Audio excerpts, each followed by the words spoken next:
वालेकुम। मेरा नाम सैयद वकार हुसैन शाह है और मैं आपको अपने यूट्यूब चैनल वकार वेलविशर में खुशामदीद कहता हूँ और अपनी क्लास का आगाज़ सूरह आले इमरान की आयत नंबर 134 से लेकर 36 तक करते हैं। तर्जमा।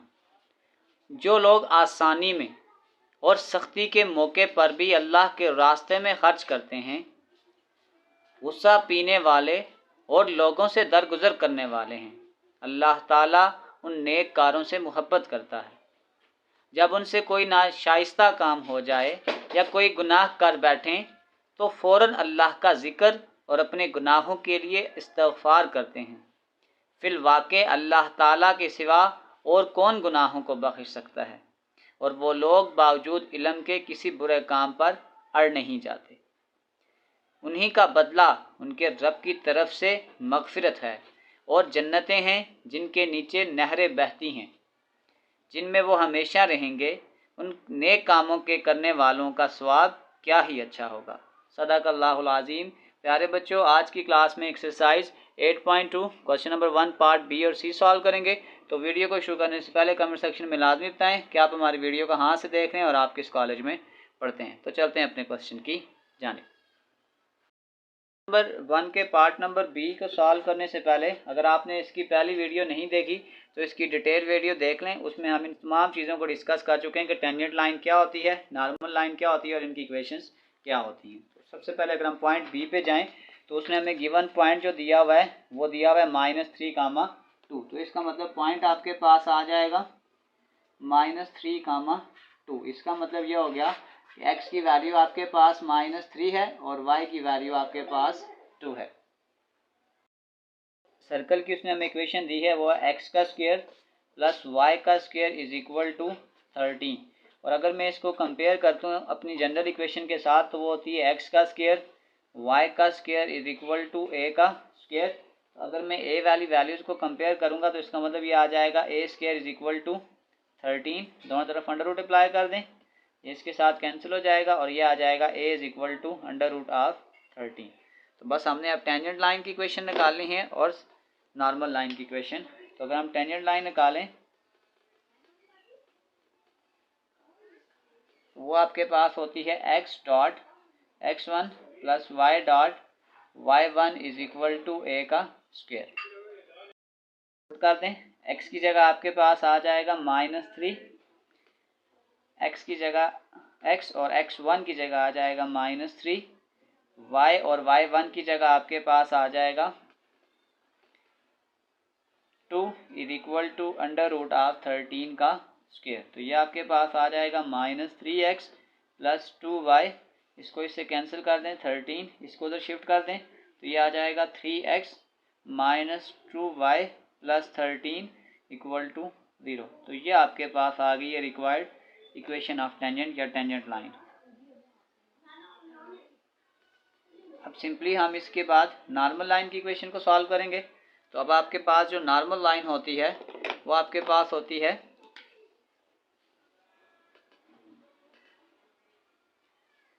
x1y is equal to y1x। x1 की जगह आ जाएगा -3y और y1 की जगह आ जाएगा 2 इंटू एक्स। के पास आ जाएगा -3y is equal to 2x, इसको तो शिफ्ट कर दें तो ये आपके पास आ जाएगा 2x plus 3y equal to 0।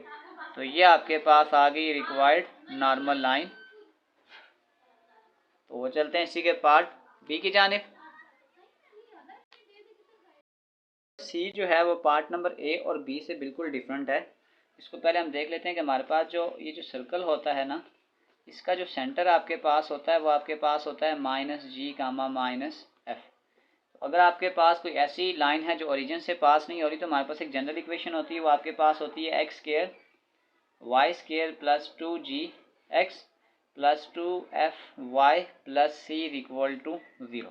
ये इक्वेशन आपके पास होती है इक्वेशन ऑफ सर्कल। तो अगर मैं इसी को टेंजेंट लाइन में चेंज करने की कोशिश करूँगा तो ये आपके पास जो बन जाएगा, इस x स्क्वायर को हम यूँ लिख लेंगे x dot x1, y square को लिखेंगे y डॉट y1, इस 2 और ये जो आपके पास x है ना, इस 2x को यानी g को मैं बाहर ऐसे ही लिख लूँगा और इस 2x को मैं लिखूँगा x प्लस x1 प्लस इसी प्रकार से इस f को लिख के इस 2y को भी ऐसे लिखूँगा y plus y1 plus c is equal to 0। तो ये आपके पास बनती है इक्वेशन ऑफ टेंजेंट। और अगर हम इसी को इक्वेशन ऑफ नॉर्मल में लेके जाएं, आपके पास होती है y minus y1 m into X minus x1। लेकिन इस कंसेप्ट में अगर मैं m को ड्रा करने की कोशिश करूँगा तो वो आपके पास फिर यूँ बनेगा y1 प्लस f आ जाएगा, क्योंकि यहाँ पे देखें ये होता है x और y। तो ये आपके पास आ जाएगा y1 प्लस y की जगह आ जाएगा f, और यहाँ पे आपके पास आ जाएगा x1 प्लस आ जाएगा g into X minus x1 into Y minus y1। तो अगर मैं ये काम कर दूं कि इसको मैं पहले इधर मल्टीप्लाई करूंगा तो ये मेरे पास आ जाएगा x1 plus G into Y minus y1 plus is equal to y1 plus f into X minus x1। तो अब आपने सिंपल क्या करना है कि ये आपके पास आ गया x माइनस x1, इस वाली वैल्यू को इधर ला के डिवाइड कर देंगे और इस वाली वैल्यू को इधर जाके डिवाइड कर देंगे। तो आपके पास सिंपल फार्मूला बन जाएगा x minus x1 divided by x1 plus G is equal to y minus y1 divided by y1 plus f। तो अब हम चलते हैं इसके पार्ट सी की जानिब। अब इसने ये जो इक्वेशन हमें दी है इसको हम कंपेयर करते हैं अपनी जनरल इक्वेशन के साथ, x का स्क्वायर y का square plus 2g x plus 2f y plus c is equal to 0। अगर मैं इस x के कंपोनेंट के साथ यानी ये 2g है और यहाँ पे क्या है -4, तो ये आ जाएगा 2g is equal to -4, g is equal to -4/2, तो ये आ जाएगा g इज इक्वल टू -2। ये हमने g की वैल्यू निकाल ली। उसके बाद आपने ये करना है, ये आ जाएगा 2f is equal to 2, f is equal to 2/2, ये कैंसिल होके आ जाएगा f इज इक्वल टू 1, और जो c है वो आपके पास आ जाएगा c इज इक्वल टू -3। तो ये वैल्यू हमने निकाल ली है। अब हम सिंपल इसको अपनी इक्वेशंस में पुट करते हैं। तो सबसे पहले हम लिखते हैं इक्वेशन ऑफ टेंजेंट लाइन। तो वो आपके पास ये थी, ये आ जाएगा x dot x1 plus y dot y1 plus g into X plus x1 plus f into y plus y1 plus c is equal to 0। तो बस हमने जो वैल्यू निकाली है इसमें पुट करेंगे। x आपके पास और x1 अच्छा उसने हमें एक पॉइंट भी दिया हुआ था 4,1, तो इसका मतलब है कि x1 आपके पास 4 है और y1 आपके पास आ जाएगा 1। तो ये आ जाएगा 4 y इंटू y1 आपके पास आ जाएगा 1 plus g into X plus x1। अब x आपके पास, तो g की वैल्यू भी हमने निकाली हुई है, g आपके पास आ जाएगा -2 x प्लस x1 आ जाएगा 4 प्लस f आपके पास आ जाएगा 1, y प्लस y1 आपके पास आ जाएगा 1 और प्लस c आ जाएगा -3 इक्वल टू 0। ये आ जाएगा 4x प्लस y और ये आपके पास आ जाएगा -2x 4 2 आर 8 plus y plus 1 -3 equal to 0।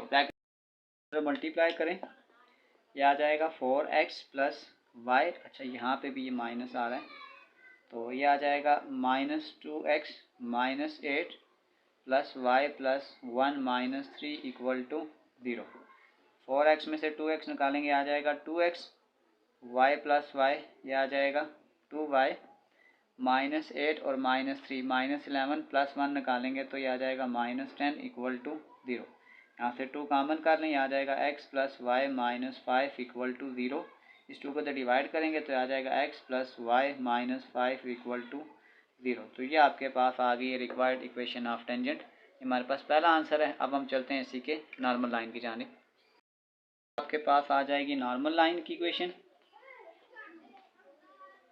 अब वो आपके पास अगर मैं इसको क्रॉस मल्टीप्लाई कर दूं तो ये आ जाएगा x minus x1 into y1 plus f is equal to x1 plus g into Y minus Y 1। Values को पुट करेंगे जो हमने निकाली थी। तो अब आपके पास x माइनस x1 आपके पास आ जाएगा 4, y1 आपके पास आ जाएगा 1 प्लस f आपके पास आ जाएगा 1 इज इक्वल टू ये आ जाएगा x1 आपके पास आ जाएगा 4 प्लस g आपके पास आ जाएगा 2 इंटू वाई माइनस y1 आ जाएगा 1। ये आ जाएगा x minus 4 into 2 is equal to 4 में से 2 निकालेंगे 2 इंटू वाई माइनस 1। इसको मल्टीप्लाई करें 2x माइनस 8, ये आ जाएगा 2y माइनस 2। ये आ जाएगा 2x, ये प्लस 2y इधर आके माइनस 2y आ जाएगा माइनस 8, और ये माइनस 2 इधर आके प्लस 2 इक्वल टू 0। ये आ जाएगा 2x minus 2y minus 6 equal to 0। यहाँ से फर्दर 2 कॉमन कर लें, ये आ जाएगा x minus Y minus 3 equal to 0। इस 2 को तो डिवाइड भी कर दें तो ये आ जाएगा x minus Y minus 3 is equal to 0। तो ये आपके पास रिक्वायर्ड जो नॉर्मल लाइन की इक्वेशन थी ये आ गई है। इसी के साथ क्वेश्चन नंबर 1 के तमाम पार्ट्स कंप्लीट सॉल्व हो चुके हैं। आखिर में मैं एक प्ले लिस्ट लगा दूंगा, उस प्ले लिस्ट में जाकर आप किसी भी वीडियो को विजिट करना चाहें तो आसानी से विजिट कर सकते हैं। आखिर में एक छोटा सा मैसेज अपने देखने और सुनने वालों के लिए, फ़र्क नहीं पड़ता कि आप कितने कीमती, कितने काबिल और कितने अहम हैं, अगर आप नाकदरों के हाथ लगे हुए हैं तो आप बेकार हैं। प्यारे बच्चों, अपना बहुत सारा ख्याल रखें। मिलते हैं अगली वीडियो में, तब तक के लिए अल्लाह हाफिज़।